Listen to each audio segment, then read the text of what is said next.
Hey everybody, so this evening I finally got the Crossmember put back in rear section of the frame for the 65 Galaxie, and it's straight-ish.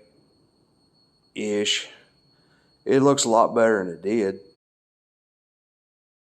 And also I went ahead and welded up a new piece of steel into the rear of the frame right here where the left rear body mount went, because when I took that bushing off the other day it looked like hell.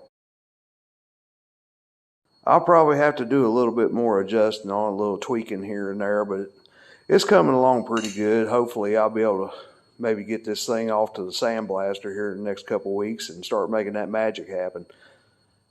Like and subscribe. Bye.